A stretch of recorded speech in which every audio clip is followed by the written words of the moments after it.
দুনিয়াতে উলঙ্গ আইসি এই সাদা কাপড়টার জন্য, এই সাদা কাপড়টার জন্য আইসি দুনিয়াতে।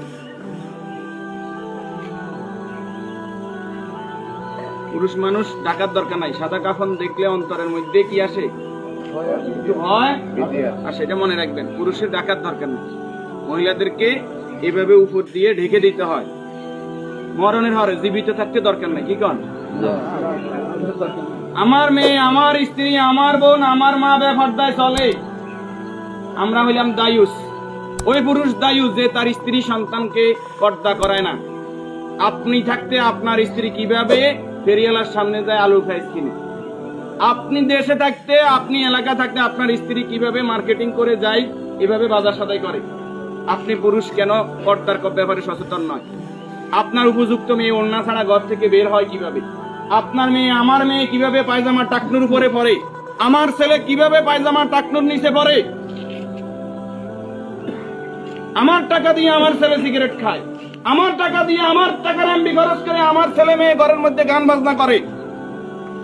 আপনি পুরুষ উদাসীন, আপনার খবর নাই। খোদার কসম, দায়ুস ওই পুরুষ যে পুরুষ তার পরিবারকে দিন শিক্ষা দেয় না, কোরআন শিক্ষা দেয় না, পর্দার কথা বলে না, আর দায়ুস জাহান্নামে যাবে।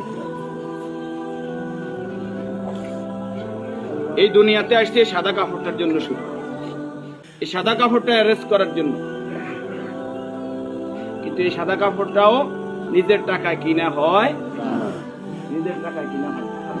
কেউ না কেউ, আমরা অনেক সময় শুনছি যে 3.5 হাতের মালিক ছাড়া আমি ন, আমি নিজে 8-10টা কবর এইভাবে দিছি যে উনি যে জায়গা দেখাই গেছে এই জায়গায় কবর দিন, আর জায়গা দিন আমাদের বাড়িতে।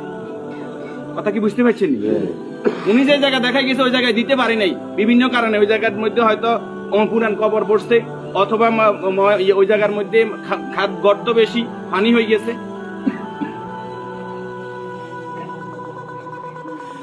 তাহলে আমার শেষ জায়গাটাও আমার নির্দেশনা মতো হয় না, পরিবারে যারা আছে তাদের নির্দেশনা মতো হয়। যে রাসূলের শানমর্যাদা এত বেশি, সে রাসূলের প্রতি দুরূদ ও সালাম সাল্লাল্লাহু আলাইহি ওয়াসাল্লাম। সম্মানিত উপস্থিতি, আল্লাহর এই গোলাম চেহারাতে বলতেছে অবশ্যই নেককার পরেজগার ছিল। আল্লাহ তাআলা ওনার জীবনের গুনাহগুলো মাফ করুন, আমিন। যে নেক আমলগুলো করেছে, দান সাদাকা করেছে, এর বদৌলতে কবর, হাসর, মিজান, ফকিরাত আল্লাহ কি করে দেখ, করে দেখ। আমরা যারা জানাজায় উপস্থিত হয়েছি, আল্লাহ আমাদেরকে মাফ করে দিন। আল্লাহ তাআলা এই পরিবারকে ধৈর্য ধারণ করার তৌফিক দান করুন। 40 জন জানাজাতে কাদেরকে উপস্থিত করাইবেন? আমাদের কত বলবো, বলতে আর বলতে মনে চায় না। সব জানেন কিন্তু আমল নাই। আপনি জানেন যে আত্মীয়তার সম্পর্ক নষ্টকারী জাহান্নামে যাবে, আপনি নিজেই সেই সম্পর্কটা বারবার নষ্ট করেন। আপনি জানেন যে আগে সালাম দিতে হবে, আপনি সালাম দেন না।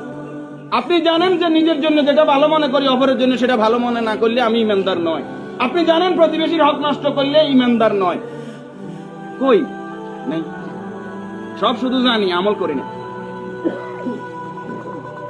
আমাদের মাঝ থেকে আমলটা দূরে সরে গেছে।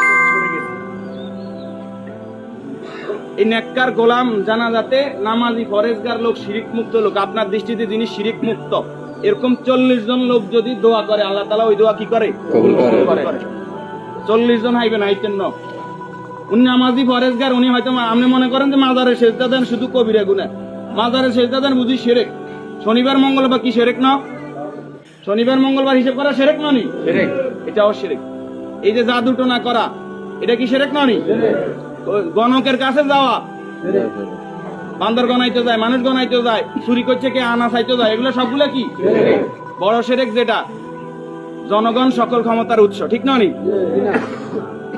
জনগণ সকল ক্ষমতার উৎস, সকল ক্ষমতার মালিক কে? তো যেই দল, যেই সংগঠন, যেই রাজনীতি আমাকে বলে জনগণ সকল ক্ষমতার উৎস, এই রাজনীতি করা কি শিরক না? এই জিনিসটা কেন বুঝিনি আমরা?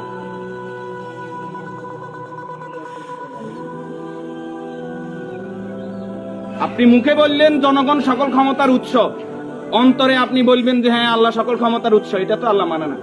মুখে যেটা বলতে হবে অন্তরে এক থাকতে হবে।